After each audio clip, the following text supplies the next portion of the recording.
Welcome to Fun and Games Side Quests. Every episode is a different host sharing a video game they love and why they love it.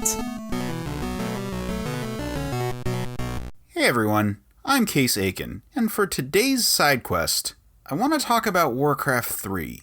You see, Warcraft III, obviously the third game in the Warcraft series, that's kind of one of the big reasons that we know who Blizzard is today, is a game that I have spent so many hours on, but sometimes feel like collectively the world has forgotten about this game.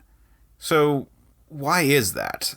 Obviously, the reason is World of Warcraft. World of Warcraft is an enormously popular, massively multiplayer online RPG that changed the lexicon for people discussing it. Previously, the example that people would give for a game like that was EverQuest, and now it's WoW. And it continues to be WoW, even with usurpers that have tried, and in some cases succeeded to carve out pieces of it.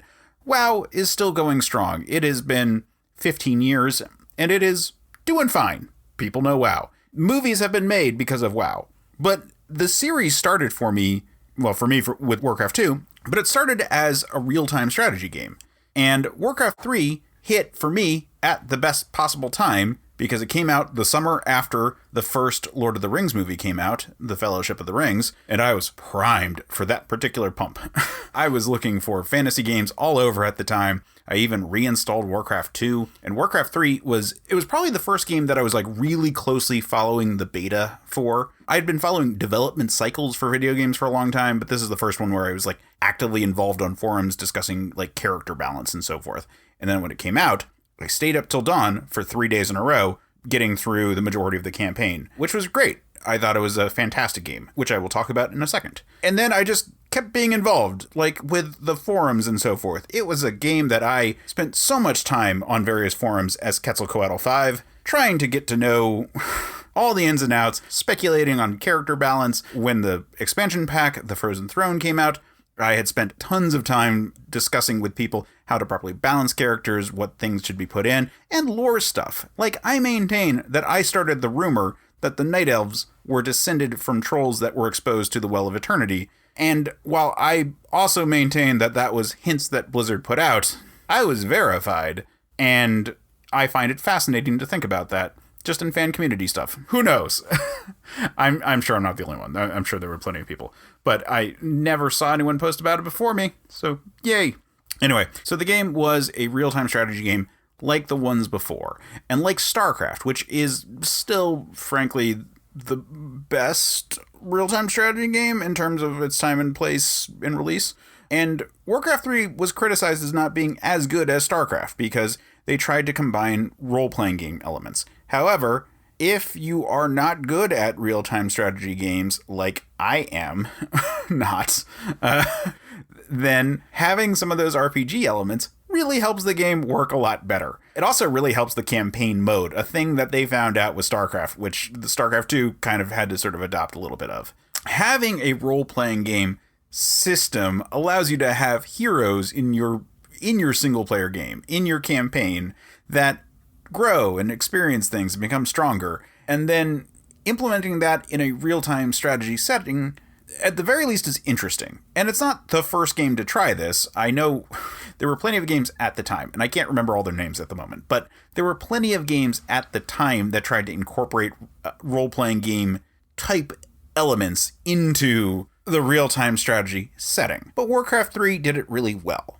Each army had a number of heroes. It started off as 3 and expanded to 4 in the Frozen Throne expansion pack, but at any tier of play, you could only have one per level that you had attained. So the game was broken down into a 3-tier structure where you would build up your towns, and the highest advancement point of any of your like capital structure dictated what tier you were in. So, for example, there was a town hall, and then a keep, and then a castle, and that was like the progression roughly for each one. I shouldn't say roughly.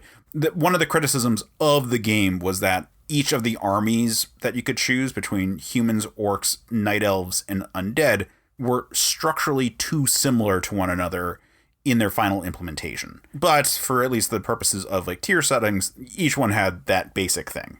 And so you could have up to 3 heroes, with the first one you choose being the highest leveled one in play at any given time. And they all had different kinds of strengths and so forth, and bolstered your armies in certain ways. And oftentimes you would build your armies to work with that particular hero, such as like if you chose a very tanky kind of big bruiser type, you could go with a lot of range and ultimately a lot of mage characters, because your big tanky character could stand up front and take all the hits.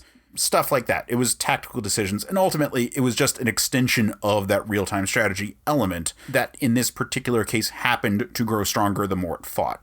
Now, like I was saying, the game was criticized for not being as unique in terms of each army as StarCraft was. StarCraft was considered a breakthrough from its predecessor, Warcraft II, where the two armies were functionally identical minus some magic stuff. In StarCraft, all the armies had roughly analogous units, but the way they worked and the types of roles they played were vastly different. So like humans didn't have like melee options per se. They had guys with flamethrowers, which had its own implications, versus like Zerglings, which were high-speed, tiny little aggressor guys, versus Protoss Zealots, which were big, tough warrior types. Like the type of character was very different. In Warcraft, it was closer together. There was some deviation in that. Arguably, the two new armies, the Undead and the Night Elves, had more intricate kind of changes, such as the tier 3 melee for Night Elves were druids, and so they started off as magic characters and became bears.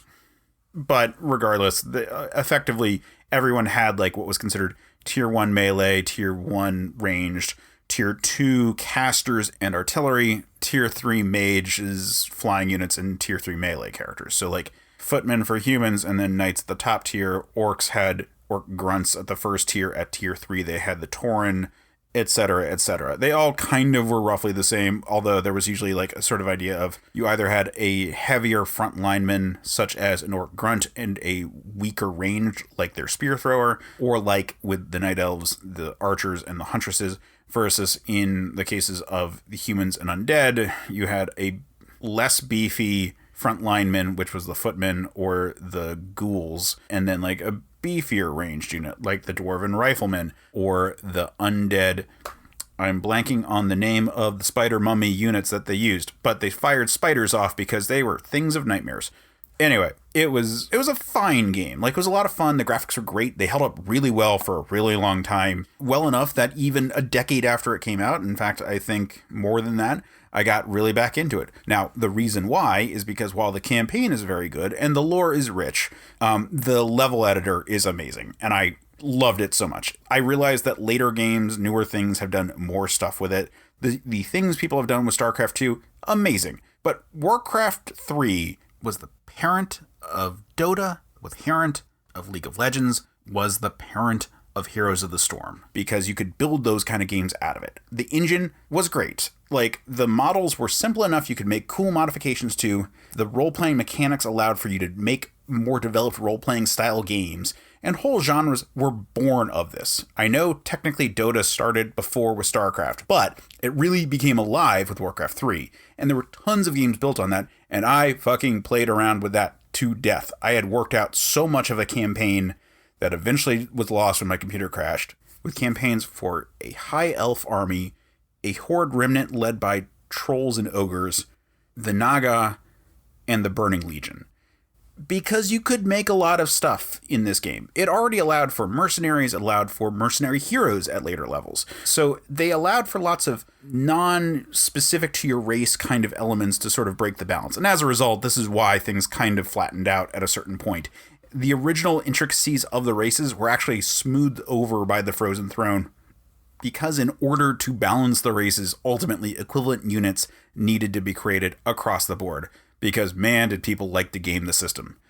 This is not new. This is also just in video games. I remember back in the day with StarCraft where it was like, well, if you're doing a comp stomp, quote unquote, you could just do all fucking wraiths because it will fool the AI. Like, man, people were all about like weird choices because that's what they enjoyed playing. Anyway, not to go too far down the rabbit hole of the type of fun you can have with the game once you've already played the game, and there is something to be said for a good level editor. Mario Maker is its standalone game, and this effectively provided an equivalent thing in the box. The Warcraft 3 campaign is great. The initial arc, the first 2 sections of the game are effectively one giant story about one character as he goes through different phases of his career, and it's fantastic. I don't think it's a big spoiler at this point. Arthas is pretty well known as being a big villain in the Warcraft franchise, but you start him off as a hero, and you really do a very effective Anakin Skywalker Darth Vader journey, which was also in the zeitgeist at the time because this came out in the middle of the prequels. The following parts of the campaign, the Orc campaign is actually a spin-off of an unreleased point-and-click adventure game that never actually came out, but was eventually adapted into a pretty good novel built around the Warcraft universe, focusing on this character called Thrall, who has since gone on to be big and important in the Warcraft lore, and I believe is dead in World of Warcraft now. Crazy stuff with video games. And that's the weird part about trying to step into this moment. It was a part of the narrative, and this is where it really started to expand. World of Warcraft began with the engine for Warcraft 3, and everything that has come since was built off of character models and sprites and all the resources of this game. So you get a pretty cool story with Thrall, and it's effectively like the grown-up story that we were promised we'd eventually get to. All those years of them teasing Warcraft adventures, here it was. Enjoy. And it was pretty good. And then it tied into what we'd been doing in the human and undead games. And then you get to the final chapter, which is the Night Elves, and they're sort of like the Protoss type. And it's a fun story of you making a stand to save the world, to save Azeroth, to save this reality. The sequel threw balance out the window, but you can also see them start to build the World of Warcraft engine into this game. There's the Orc campaign is basically just an RPG. Like, you just go and do a role-playing game. And it's cool that you can really do that. They really leaned into the flexibility of the game engine that they had built, and that's fantastic. The Blood Elf campaign is really good, which is a subset of the human campaign. The Night Elf campaign turns into the Naga campaign, which turns into the Blood Elf campaign. So all of that's actually pretty dope.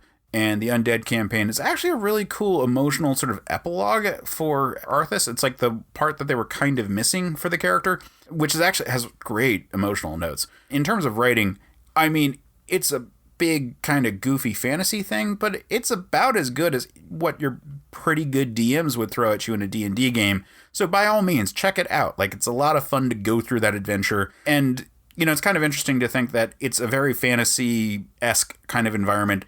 And it's definitely built off of like Warhammer and off of D&D, but that's also built off of Chainmail, which is a strategy game. Ultimately, fantasy is so intertwined with the genre of strategy games that they're always going to come back to it. And there's going to be adventures that are more focused on heroes and ones that are more focused on parties. And this one's kind of a weird hybrid because you have heroes and they've got units, as opposed to Warcraft 2, where it's all about the army, and there's very little emphasis on like individual heroes. Or World of Warcraft, where it's all about the individual characters, and you're each one playing a hero in a collective. And this is your squad game, and that's pretty cool. Like, your armies are limited way more than in previous editions, but as a result, you have to really focus on having tough units that can go for a couple battles, and that you actually have to like care about their individual actions. Like, micro becomes a really big term in the meta scene around this.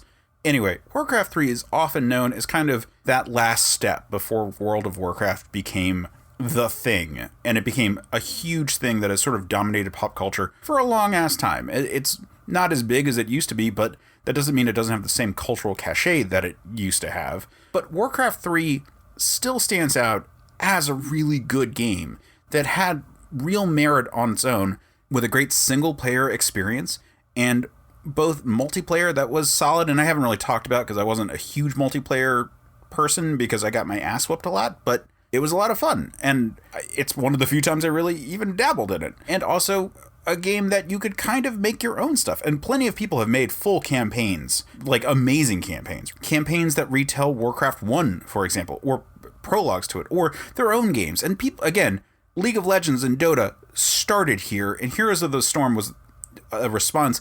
And because of the way their graphics engines work, it traces its way back to this game. Like, they're all kind of starting from this game. So it's really cool from a historical perspective, on top of it also just being a solid game that held up pretty well. Like, even now, they don't look that bad graphically. They all look blocky and stylized, but you know what? You're looking at everything from a distance, like, it looks fine. So yeah, I would encourage anyone to check out Warcraft 3, especially now that there's a remastered edition somewhere in development or released, I'm not sure. But yeah, it's good stuff. Obviously, it's a PC game, but if we're having a conversation about a real-time strategy game, are we really talking about using a controller? I love controllers, but we're just not going to have that conversation, okay? Anyway, again, I've been Case Aiken. You can find me a lot of places. On Twitter, @Case Aiken, but I also host a bunch of podcasts here on the Certain POV network. We've got Another Pass, which is a movie analysis podcast, Men of Steel, which is a Superman appreciation podcast, and Scruffy Nerf Herders, which is our company-wide Dungeons & Dragons Star Wars game. So check all that out at certainpov.com or on your podcatcher of choice. And happy gaming.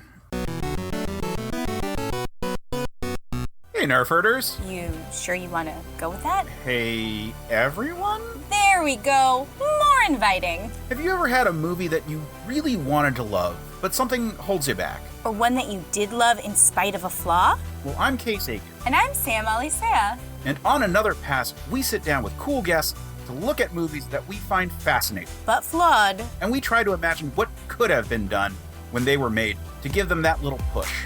We're not experts. We just believe in criticism. Constructive criticism. Sure. So come take another pass at some movies with us. And every now and then, we can celebrate movies that did it on their own, too. You can find us at certainpov.com or wherever you get your podcasts. Pass it on. CPOV. CertainPOV.com.